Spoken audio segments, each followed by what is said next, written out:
And another one of our interviews. So I'm here with Sally Wilkinson. How are you? I'm groovy, thanks. Sunday afternoon, just tidying my bookshelf. Exciting times. Rock and roll lockdown, that's what it is. So for people that might be watching or listening that may not know anything about Sally Wilkinson, you get the chance to speak about yourself in the third person. Lovely. I'm handing over to you. Off you go. Oh, well, I'm Sally and I run health and fitness retreats in the UK and in Portugal. And that's what I started doing 7 years ago. And my business has gone a bit mad since then. I had no idea about how Facebook worked. And so just sort of taught myself as gone along, as I've gone along. And I've ended up, which is wonderful, a thriving Facebook community and private monthly membership, which have a lot of lovely ladies in there. And yeah, I do loads of free stuff online. Certainly with the lockdown and what have you, been the first lockdown, I did free fitness 5 days a week for 15 weeks, and it was just wonderful. But I just love it. I just love being involved in people's transformations of mind, as well as body. It's just great. And my husband, he's heavily involved now as well. So it's a family run affair. Now, Yeah. what got you into it? How did you start fitness in general? First of all, let's start that. Well, fitness in general, when I met my husband, we've been married for, I don't know, 27 years. And I was 17 when I met him, and I wasn't fit at all. And he was super fit. And I had no intention of being fit, 'cause I didn't like it. And it was only when I got to about when I was 24, I think, I started playing rugby. And I was all right fitness wise, but I could have done with being better. So that I finally had a focus to be fit rather than just wanting to do fitness to lose a bit of weight or do anything. I had a proper focus. I wanted to get round that pitch for 80 minutes. And so that was it, really, the start of me just falling in love with movement and fitness. And I think early on you start doing fitness because you want to be fit and maybe get into your genes, but now the difference is just massive. Once you get, I mean, I'm 51 now, I couldn't care less about my genes, really. That becomes the bonus. It's all about, how it makes you feel. But certainly how I got into running my own business. I used to work for Jason Vale on his retreats, being the fitness instructor. I went as a guest about 10, 11 years ago, and he didn't have fitness instructors. And I sort of got myself a job by saying he should have. and and it was great. I did it for 3 years, and I did 2 weeks at a time. And after about the third year, I've did 9 lots, so 18 weeks, and it was just wonderful. But it was when a guest said to me, "How old are your children, Sally?" Nancy, she's my youngest. She was 11 at the time. And she goes, "God, you're leaving her for 4 months a year. Don't know how you can do that." I hadn't really equated the big impact of that. And it literally hit me like, you think I would, but 2 weeks at a time isn't the same as in my head as 4 months. And that was it. I just thought, I don't want to do that again, because she was coming up to that age and she was the last one of the three. And so, yeah, I just made a decision to completely change it. And literally it was one of those moments that really changes your life. And I just came home and I thought, I've got to do something myself. And I knew I didn't want to go and work for anybody else again. I didn't ever want to be employed by somebody. So I'd set up my own, and it's just been mad, as you know. So there was a bit of time, there wasn't there, where you spent a very long time on Facebook, not really setting it up as a business. You were just Oh, on it all the time, just sharing your life all the time. and this is what people worry. I see this now when I go to these business events in London. They say, "Oh, Sally, how have you grown such a big following?" It's like 45,000 now on Facebook. And you tell them that, well, for the first 3 years, I just did this. And you see the faces drop. Oh, Yeah. really? And they want this quick fix, like, I'm just going to do it like this. But I never set out to build a business. I never set out to make money from Facebook, ever. I remember when I was on the retreat in Turkey. I'd been trained to be an insanity instructor, because I've been a fitness instructor for about 15 years. I was quite late to teaching fitness. And I said, oh, I'm going to go home and do some insanity classes in the park at Williamson's Park. And there was a marketing lady there. She goes, well, Sally, need a Facebook page. Well, I've got Facebook, but I don't like it. I've got about 7 friends. I don't really know who they are. I didn't really use Facebook. I couldn't see the point. I thought, if you've had a good night out, you just text your mate. You don't have to put it on Facebook for everybody to see. I just couldn't get my head around it. She goes, no, you need a business Facebook page.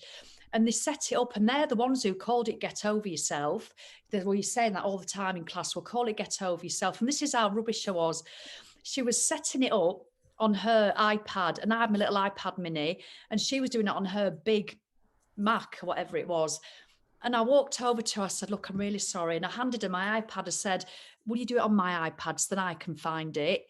And she just went, oh my God, she goes, this is, and that's sort of where it started. And anyway, so the guests liked my page. So Get Over Yourself was born. And I left that retreat with 14 likes. I literally thought I was some business tycoon. I remember getting so excited every time I got a like, and people started sharing it. And it was just me going, hello. And it was just mad. And I still then had no idea the power of social media. So when I did my first retreat, I documented it on this business Facebook page, which is now obviously Get Over Yourself. And people started to share it. And I thought, God, it goes further than the Lancaster area. People from down south come to the retreat. People from Switzerland and Germany, and an American woman flew over and did it. And it was just unreal.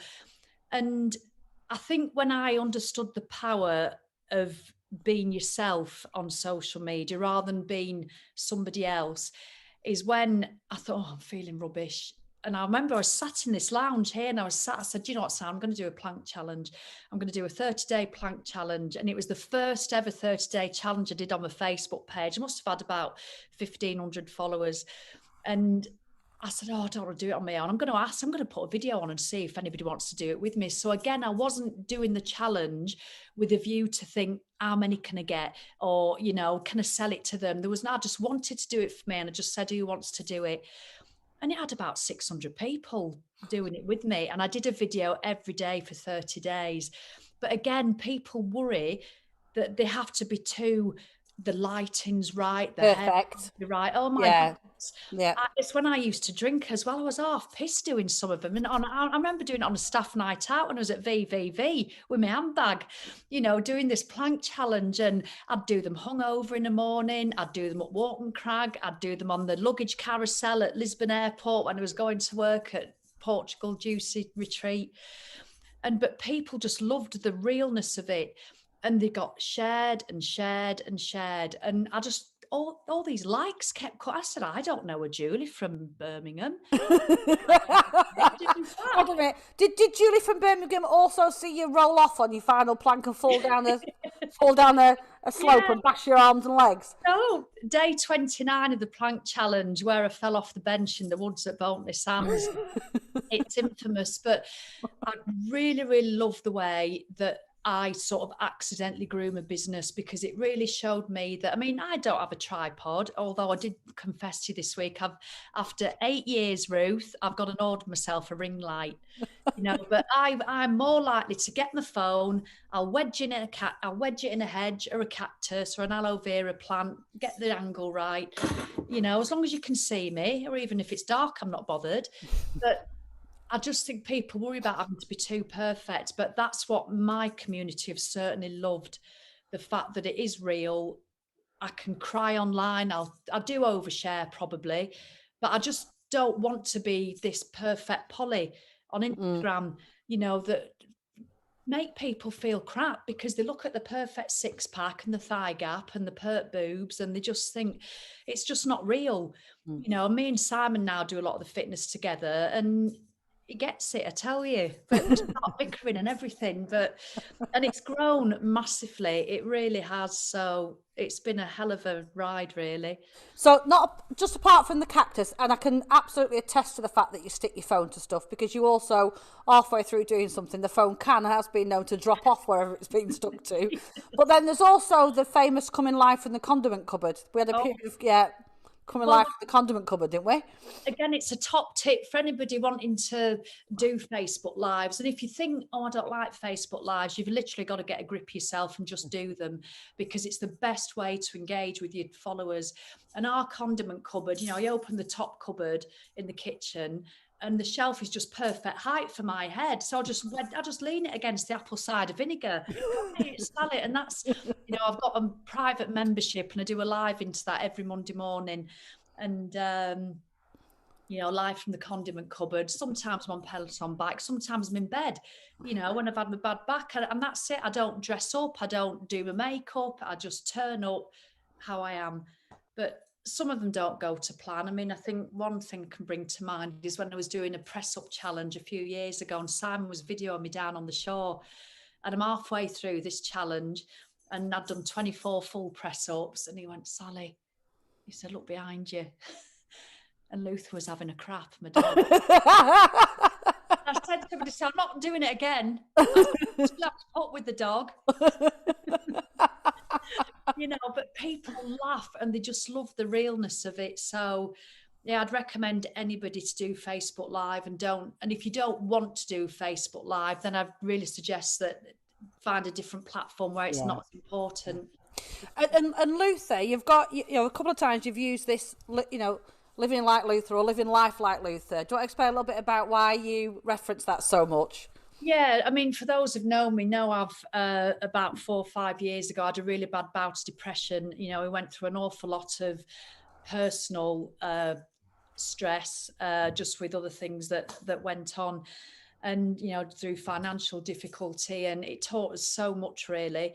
But I think one thing I'm really proud of is that I still, through that time, and that's why I really started to build my business, and I really did my retreats, and it taught me so much. That's when I started getting into the magic and the law of attraction. And I really do believe, and gratitude, especially, you know, being grateful for things, and not just, oh, thanks for the present or thanks for the lift, not that sort of gratitude, but really living in the now, really focusing on your life right now, you know, not worrying about what people have said in the past, not what you've done, and not worrying about the future. I mean, it's a really hard thing to practice, but it does take practice. But it's impossible to be pissed off and grateful at the same time. You just can't, you know, it's either one or the other.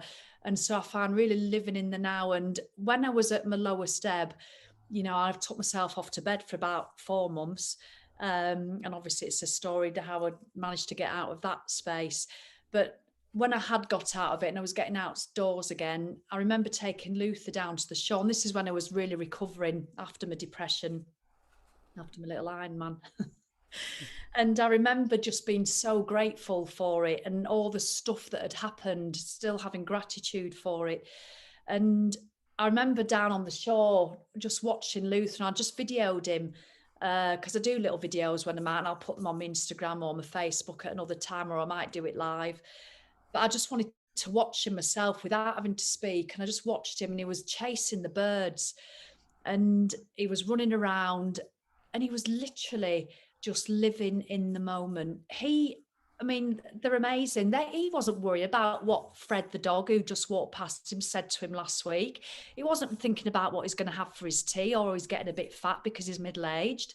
He wasn't thinking about any of that. I know he's a dog, but it was to see him just being so joyful, chasing and barking at these birds. But the beauty of it was, these birds are high up in the sky, and he's not got a cat and hell's chance of getting them. But the thing is, he really believed that he could. And I thought, oh my God, having that belief, you know, he's living in the moment with that belief that he's capable of anything. And I think we can, and so I've just coined this phrase, live like Luther, and all my community know it, you know, just live like Luther. And it's just, I think if we all could sometimes do that, it's easier said than done, and it takes practice, but just start small by just even waking up in the morning. And it's so easy to go into your default setting, because you know what it's like, Ruth, running your own business. Sometimes it all becomes overwhelming and you think, oh, I've got that to do. And it's so easy to wake up in the morning and go, oh God, oh, my back's sore, and I've got that to do, and I wish I'd not agreed to that, and I've got all that response in those emails. Open the curtains on, it's pissing it down. Oh, and you go and brush your teeth and think, oh, I can't be arsed. You look in the mirror and you go, Jesus, what, you need to sort that out, love. You know, and you do all that. And so how are you can have a good day if Yeah. you've spent your first 3 minutes in that default setting that is so common, and then you take it out on those nearest and dearest to you, kick the dog. We don't really, but you know what I mean, metaphorically. And you're just like that all day, sort of managing, instead of just waking up and just going, oh, I know it sounds cheesy. Oh, it's good to be alive. Don't snooze, get up, soon as you put your feet on the floor, thank you. And just get yourself into that mindset. And it's easier said than done sometimes. So I'm not living in an ideal world, but that is what I try to do. It's as important as doing your fitness workout, doing your mindset work in the morning. And so, yeah, I think I've lived like Luther a lot. Now, you mentioned just that little Ironman. Now, that's like me asking for someone to get me a really big pint of milk. The Ironman is the Ironman, so there's no little or small about it, which I get reminded of all the time. So I once asked someone to go and get me a really big pint of milk from the shop, and I've never been able to forget it. So you did that, and you know, what was the reasoning for that decision? Well, I know it's a mad decision considering I've never done any triathlon in the past. I'd never done a mini one or anything. I was in bed with my depression, and it was just the most awful time. And I think when you have real depression, you know, I'd been to the doctors and they were absolutely categorical. I was just terrible. I was in such a bad way, really. And you just feel, and if you've had depression, you'll understand it. You also have guilt with it because you feel you've not broken your leg, you've not, been given a cancer diagnosis, but it's absolutely debilitating. And because I'm an active person, but not to want to do that, not to want to do any of it. And I was drinking too much. I was drinking heavily. I was to try and mask it all the stress that was going on around us, all the worry, all the fear. I was eating rubbish, and I just stopped doing my fitness really, but I still managed to run my business. But again, I was honest on my social media, and I'm so glad, because if I'd have painted this perfect picture all the time and then I was depressed, how would they know? I mean, I didn't go on as often. Sam used to come and get me out of bed. He says, Sally, you've got a video to do. And I go, oh, for God's sake. And I'd go on and go, hiya, and it was really hard. But it was odd because I could be myself with my followers. And when I was doing my retreats, it was when I was doing a retreat and I spoke in one of the talks that I didn't actually spoke about it. And I was in bits, and they were all just so amazing. And I realized that talking about it was, I hadn't really told a lot of my followers, but then I just did this big post and I just was honest about it. And the support was utterly unreal. It really was. And I realized then that talking about it was the start of me recovering. And I remember being in bed and I thought, I've got to get up, I've got to do some fitness because I know that'll make me feel better, but I just couldn't be asked. So I thought I need a challenge that's going to be impossible. A 10K. As you do. Yeah. And I'd read a book called Operation Ironman by George Mahmood. It is even if you're not into fitness, it's a fantastic book. It just shows that you just go for it. So I highly recommend that book. And I read it and I was in bed and I went online and I booked Bolton Ironman, which was in 4 months' time, bearing in mind. And so that afternoon I got out of bed, and instead of sitting downstairs eating, watching location on repeat, I went out on my bike. I went out on my bike and I did 6 miles, and I'm not kidding you, it nearly killed me. I was huffing and puffing up that hill in Bolton Sands out towards Netherkellet, and I thought, I'm going to die. And I thought, and it was awful. 6 miles. I came back. I thought, what am I doing? Why have I entered this? 4 months I've got. And my goal was to get to the start line, believing I could finish. It wasn't to finish, it was to do enough to get to the start line. And I'm not kidding you, Ruth. I just cycled everywhere. I started running. I swam, but people said, what's your best discipline? I said, I'm shit at all of them, if I'm honest. At least that's consistent. I'm not particularly good at any of them. But I went and I got some training with Kerry from the Aquatic Bodies. She was brilliant. I did some running training and I just tried my best. And the day came and it was one of the most emotional experiences that I've ever had, because people do an Ironman because they want to do an Ironman. I wanted to do it to signify the end of everything that we'd been through, with all the financial trauma that we'd been through and everything, and the bankruptcy, really.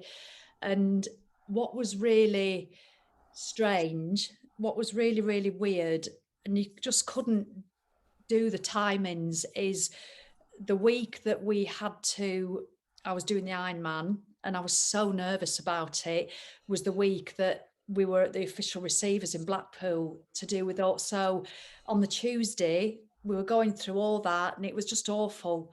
And, and all the fear that creates. And then on the Sunday, so I get emotional thinking about it. On the Sunday, I was crossing the line of Bolton Ironman, and it just meant the world. And I'll never forget doing it, getting there at 6 a.m. in the morning and doing, for anybody who doesn't know, an Ironman is a 2.5 mile swim, 112 miles on the bike, and then a full marathon at 26.2 miles. And the cutoff is 17 hours. And I was officially last. I was the last person who were allowed to cross the line. I finished at just after midnight. But there were 400 people behind me who didn't finish. And because I was 17 hours and 12 minutes, I'm classed as I did not finish. So I wasn't supposed to get a medal, but they allowed me to actually cross the line. I'll never forget this one woman who was a volunteer. And what was really weird, and I just want to say thank you. I'll never forget to Lisa Morgan, who was in the Colts. She stayed behind with me and she helped me over the line, and she was just incredible. I'll never forget her kindness. She was just unreal.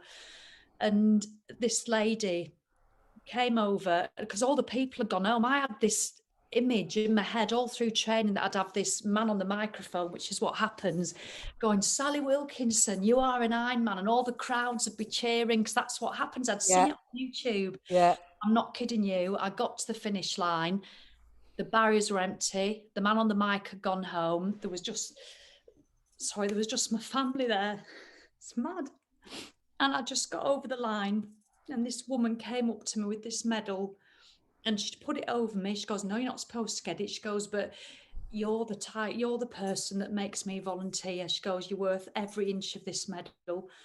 And it was just really meant so much. And what it showed me is that you're capable of anything. You are capable of anything if you want it enough. And I think that is what my purpose is in the job that I do.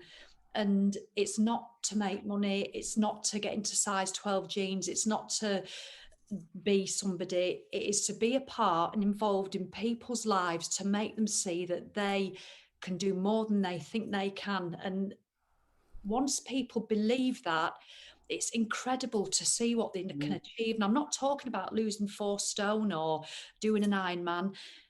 There's so many women, especially because the majority of my followers are women, and there's so many who just think they're not good enough, who think they're too old, too big, too rubbish, too this.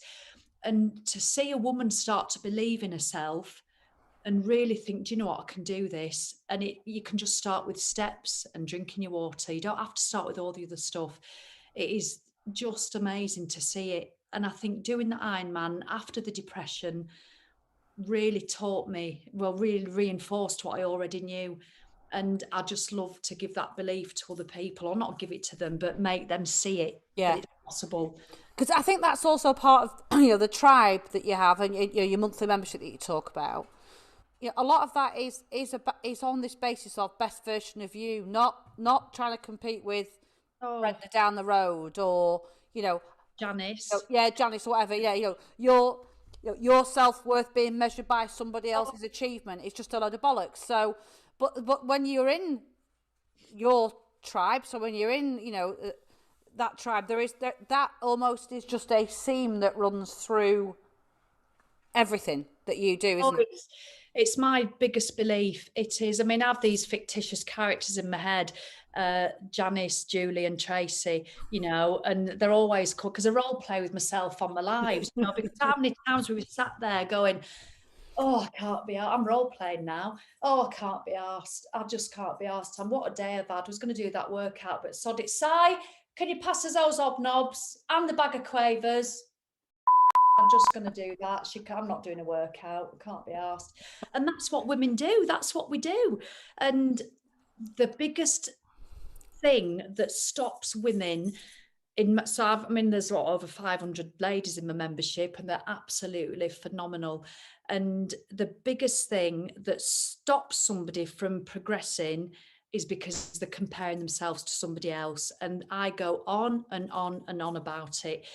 You do you. You might just be doing, when somebody comes into the membership, I said, everybody just start.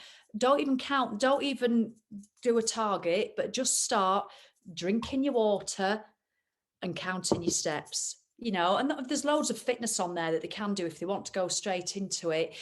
And it's making these small daily changes. It's all about giving yourself these small little wins. And I know it's a bit of a cliche, but they add up to make the biggest difference. And when somebody says, oh, I don't like water, well, they get the death stare for once, because it's a non-negotiable. You drink your water and you do your steps. And you build up, and then when they think, oh my God, I've done 10,000 steps, and do you know what, and then I got my bike out, and then do you know what, I did this, and then I did a workout off the website.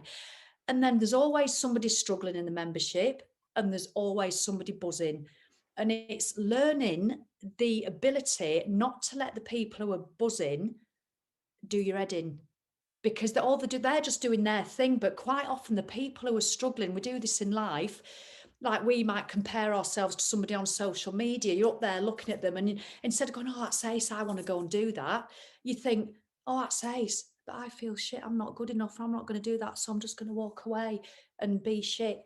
And that's what we do. And what being in the tribe is all about, and what my ethos is to get people to see that it's all right to feel shit, it's all right to feel crap. It is not possible to be up here all the time. I'm not there all the time. I was down there for 3 months from a bad back before Christmas, crying and blubbing all the time, eating Lindor balls all the time, and eating shite and hardly doing anything, putting a stone and a half on. That was me. But I'm not there now. I'm on my way up again. But all I love to do is to get people to spend as little time here as possible, but also importantly to accept that when they are down there, I hope you're understanding this analogy, when they are down there, that it's fine, that it's all right. It doesn't mean they're rubbish. It doesn't mean they're failing. It doesn't mean anything. It's just what it is. And I think my biggest bugbear, Ruth, you'll have to shut me up in a minute. My biggest bugbear that are here is when, well, I've got loads of them, but I'll just tell you one, is when we go, oh yeah, I was doing really well, and then life gets in the way. Oh, and they don't say that in my tribe because they know they're going to get it. What do you mean life gets in the way? But they use it as an excuse. Yeah. Life gets in the way. Yeah. I'm sorry. Hello, Janice. But this is your life. This is your lives. The fact that COVID's happening, or the fact that we've lost our job, or the fact that you've put a ladder in your new tights just before you're about to go through the door, that is your life. So it's how we react to our life. It's not an inconvenience. Life's not an inconvenience that gets in the way. It is your life. And I think when people say, I wish I had your motivation, or I wish I had your determination, like it's something I've ordered out of the Argos catalogue. For God's sake. Argos catalogue? You might as well just said Freeman's. Bratton. Oh my God. People really do think that. And I love getting those sort of people, because they follow me on Get Over Yourself, and they might come in and they'll hear me start to talk like this. And I do call people out on their excuses. I've no time. I've got 3 kids. I put myself last. Excuse. And until you start owning your bullshit excuses, you're not going to change. You've got to be aware. And it can be a really uncomfortable process. Yeah. But it's all about being truthful with yourself. And you weren't given a motivation to build your own business. You've done that. Mm-hmm. And it's nothing to do with luck. It's nothing to do with luck, or aren't you lucky to have your motivation? No. It wasn't lucky for me to get my arse out of bed. No. I don't believe in luck, though. I think, my definition of luck is when really good prep meets a really good opportunity. Yeah. And rather than letting it walk past you and thinking, oh, I wish I'd done that, I just grip it by its throat and make sure that I take everything I can out of it. But it's not luck. There's been, you know, for me, luck is stepping off a pavement and you know, just about missing the bus that's about to clear you out. Yes, I consider that lucky. I don't consider getting up at 6 o'clock every day and working your guts out lucky. I think that's No, a different I thing mean, well, altogether. we have our coaching session, don't we? That's Mm. Ruth coaching me, by the way. But just to clear that, at 7 a.m., we have it at 7 a.m. every Friday morning. Mm-hmm. You Yeah. know, and we could choose to do it later, but you know, I like an early morning, then it sets me up for the day. But it's just all those little things. It's not worrying about what other people think, which I fall foul of a lot of the time. But you know, I this is the sort of thing I teach in my membership, and it's all the fitness and it's everything else. But people think, oh, it's just fitness. It's not. It's so much more than that. It's all this sort of Yeah. stuff and getting this self-belief. And I just love doing it. And I can't believe it really that you get to the age of 46 when I started this and thought, this is what I want to do. So the other thing that you stuck to and really put your mind to, so you know, a marathon, you know, a bit of a swim, like you do, just you know, a bit of an Yeah, Ironman, was that you also decided to go alcohol free. I did. Can you believe that? And I think what was bizarre is that when I did the Ironman and when I was really depressed, I didn't once consider stopping drinking because I felt alcohol really got me through that.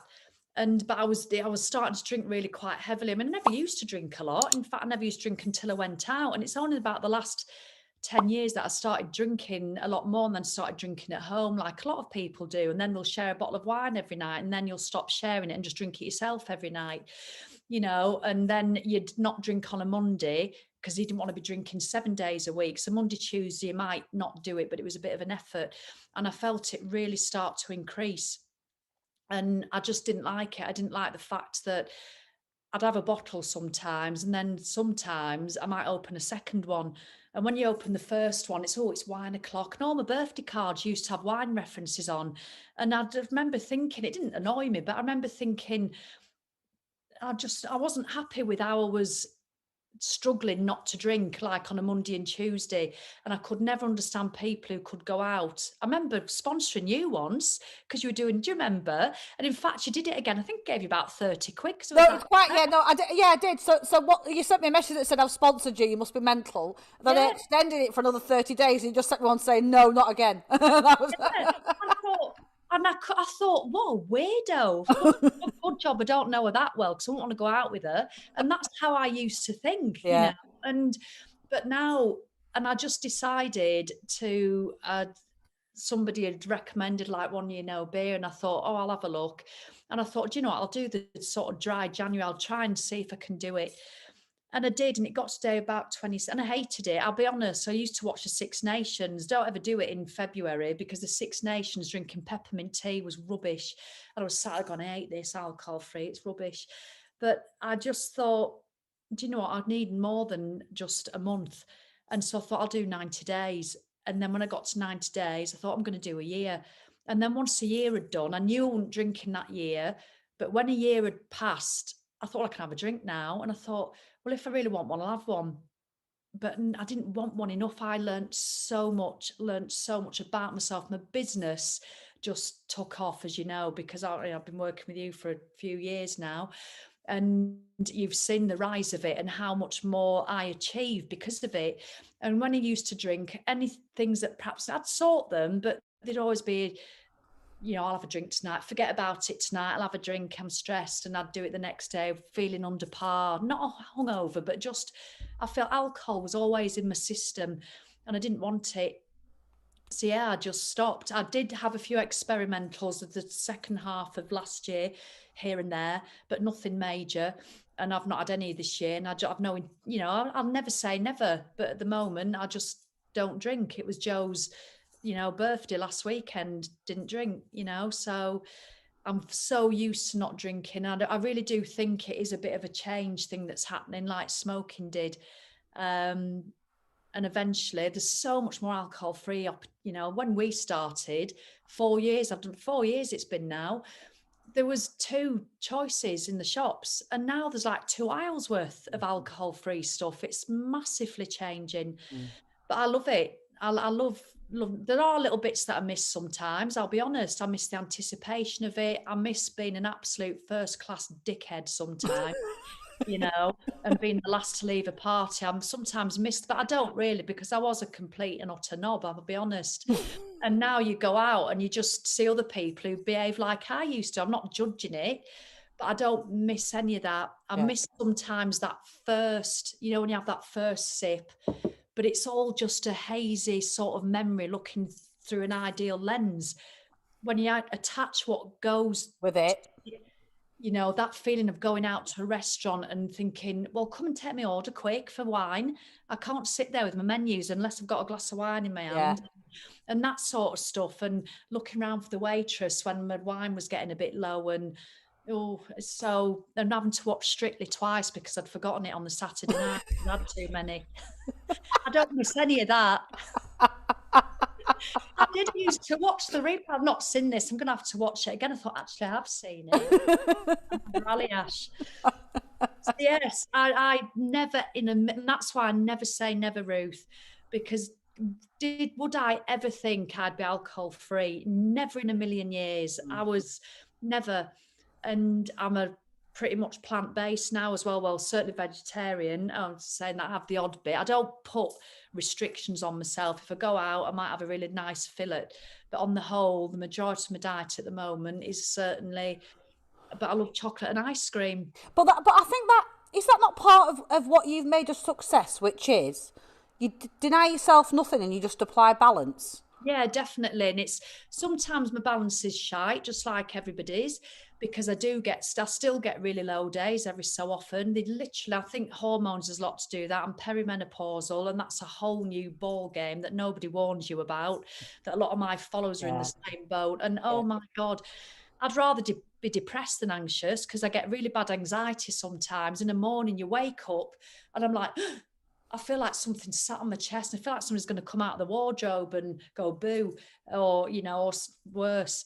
And it's just this awful feeling. And you can be with you all day, and then you worry about your business. You worry that you're never going to be able to do it, and how I'm going to maintain it. And then you worry about this and that and stupid stuff. But at least when I was depressed, you just went to bed and didn't give a toss about anything. This anxiety, and I really do believe that's hormonal. And so I've had help with that, and I'm certainly a lot better than I was. But again, movement, drinking your water, giving yourself those little wins, it is all interlinked, and it is the gift of movement. And I cannot get my head round why people do not choose to move the bodies. I've just had a bad back for 2.5 months, not been able to do anything.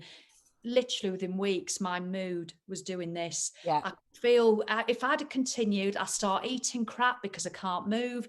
I eat crap, I can't move. I could literally have slipped back into a depression.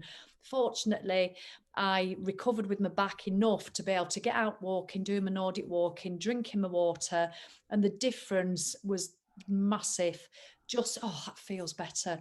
And I firmly believe, Ruth, that moving your body is a non-negotiable. So anybody listening to this podcast, or if you're watching it on video, let me give you a death stare, because yes, that was quite a kind death stare. That wasn't as severe as it normally is.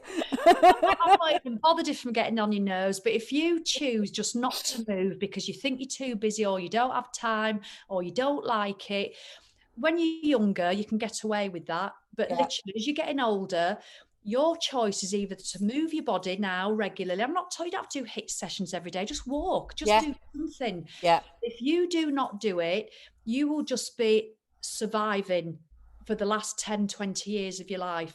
I personally want to live to 100 and dance the funky chicken on the 100th birthday party. I want to thrive for the next 20 years. I don't want to get to 75, 80 and just be really immobile, because just you existing all the time and just existing. And yes, I might get a disease that I can't do anything about. I might have an accident that I can't do anything about, but there's so much I can do about it. And it is the choices we make now that are going to make the biggest difference to be healthy, to eat well most of the time. And you know what? When you go and have an ice cream or chocolate, don't do it with a fuck it attitude, going, oh, I hate this, I bloody hell, I've had it, I've ruined my diet, so I might as well carry on. Sit and eat your ice cream with such enjoyment, and so have a duvet day sometimes if you can. You know, stay in bed, watch Netflix, have an egg sandwich and a box of Lindor balls. You're not put a stone on because of that. It's all part of life. And don't count it, you know, macros, pacros, chacros, whatever. Just balance. You've also got a bit of a famous mate in Mr. Joe Wicks. Tell us how you managed just, well, to basically charm the arse off Joe Wicks. You know what? He's my absolute, the reason I love him. So I followed him from the beginning. And I remember when I started my retreats, I remember doing them at VVV. When he first took off, he had a big article in the Sunday Times magazine going back about 5-6 years, and a big article. And I just started following him. And it's when he was doing all his recipes from his flat in Surbiton and stuff. And I've just seen him grow hugely. But why I love him so much is because and I don't mean to sound patronising, obviously I'm a lot older than him. I'm just about old enough to be his mother, you know, but when he started, you can tell he's always had this ethos that it is about purpose. He's not set out to make money, and he makes that perfectly clear, but he has done because of it. He's worked hard, he's not given up, and he speaks about this openly, but he just wants to help people. And even now, and he gets trolled for this, that, and the other, like a lot of people do. But even now, I know he's making an absolute bloody fortune, but it's because of a byproduct of what he's done. You know, it's because he's wanted to serve people, he's wanted to help them. And to watch how he's grown his business has been absolutely incredible. And also that I remember meeting him a few times at his book signings, and because I've done his plan a couple of times, but I've never done it. I do it to get the recipes and the workouts, and just because I love being involved in his stuff, because I love the way he works and I love his workouts. And I was in his social media group, and I was doing a video quite often after I'd done my workout, and all his lot, you know, and I'm just saying the stuff I say in my own community. And he commented on quite a few of them. And when I went down to a book signing and the room was really dark, I was stood right at the back, and we could ask her. I went, hi, Joe. I went, oh my God, is that Sally? You know, I goes, what do you mean? He goes, well, I recognise your voice anywhere. And it was so lovely to meet him. And he was just wonderful. And I said to him, I said, how do you cope when people are shit to you, you know, and the haters and the trolls? And he said he had to make a decision right at the beginning that he just chooses to ignore it. And I think that takes a hell of a lot to be able to do it, because it's hard. Yeah, absolutely. When you do get trolled, I've been called a gobshite, all sorts of stuff, you know, by the tiny minority. But it can especially if you're feeling depressed or a bit low and vulnerable. Absolutely. It's really stop you in your tracks. And he says, honestly, you just got to focus on the good. So I've met him a few times, and you know, you have a few messages backwards and forwards, but he engages with his followers. Obviously, I'm not the only one engaged with loads of his followers. He makes them feel really, and I think that's one thing I've always done way before I met Joe, you know, knew Joe Wicks. I really believe when I do a Facebook Live. Quick one, what can you say? I like to tell you to get over yourself, but I've got somebody who knows a bit more than me. So what would you say to my lot? You would say get over yourself? Yeah, go on then. Get over yourself and the body coach, and get fit, get happy, and keep training with Sally. I cannot understand, Ruth, how people do a Facebook Live, unless they're massive like Joe Wicks, but if they're just like my sort of community, you ask a question on your Facebook page, you see so many people not going back and answering them, not in the comments. It's my favourite bit. It takes me hours and it really is. It really is. You know, the epitome of getting to a big few boots is that, and I was speaking to someone yesterday who said something very similar around, you know, remember on your way up, remember those people on your way up, and care for those people. But he will spend hours still engaged on Instagram. When you do a message, he'll send you a voice note back. And I know when he was really struggling, and I just sent him a message, just said, look, because I know what it's like. I know obviously he's got a lot bigger following than me, but the principle's the same. And I give to my following. I know I do.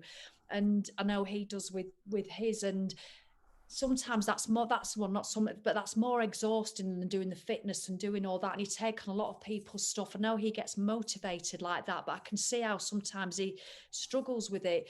So I just sent him this message, and he was just so kind and gracious, messaged me back, and he says, "You're always supporting me." And and I do, and I'll support him to the hill. I've signed up to his app. I don't see it as competition. I recommend it to my followers, and I think that's really important. There's enough for everybody to go round.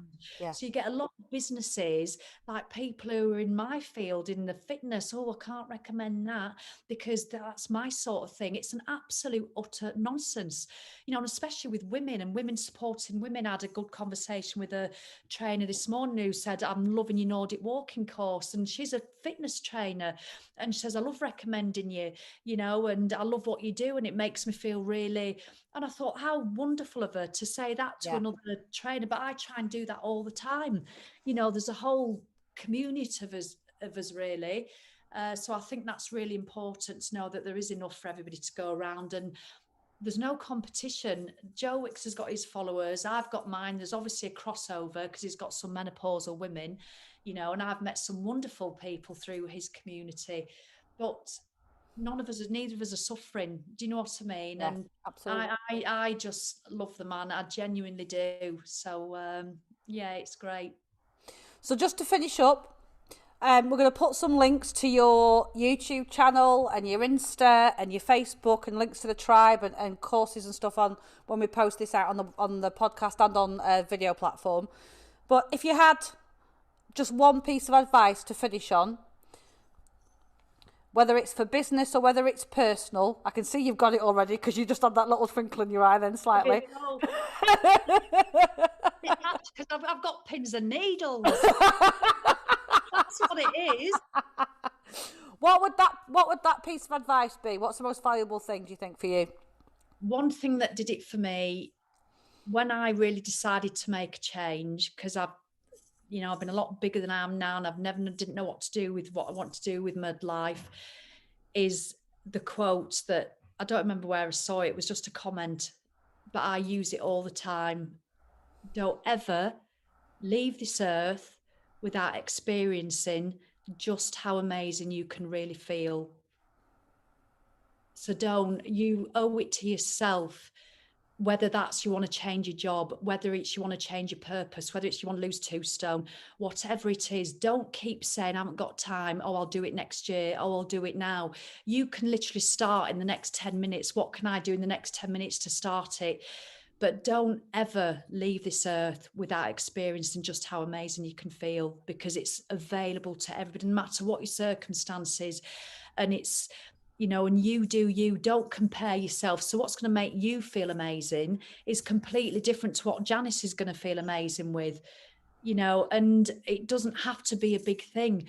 But I just wanted to experience what it feels like to really thrive. And I don't get there all the time. I don't, Ruth. Sometimes Friday mornings, I'm crying with her with snot coming out of my nose because I feel really down and overwhelmed and stressed and lonely. And I feel all those things. But that's life. So, and those things improve and those things get better, and that state is never forever, is it? And I think you've got to have them. You've got to experience those low, shitty days. And if you accept that they'll always come, but just try and get yourself a lot better ones. But if you're struggling, ask, what do you want more? What do you want to feel like? And just go and experience it. And what can you do to make that happen? Well, thank you, Sally Wilkinson. It has been a pleasure to spend time with you. It's a pleasure, yes. And I'm now going to let you get off the floor so your pins and needles aren't quite so bad. I'll do a lovely stretch. Lovely to chat to you. And I'll see you soon. Keep drinking your water, Ruth. I'll be checking. Death stare. Bye for now.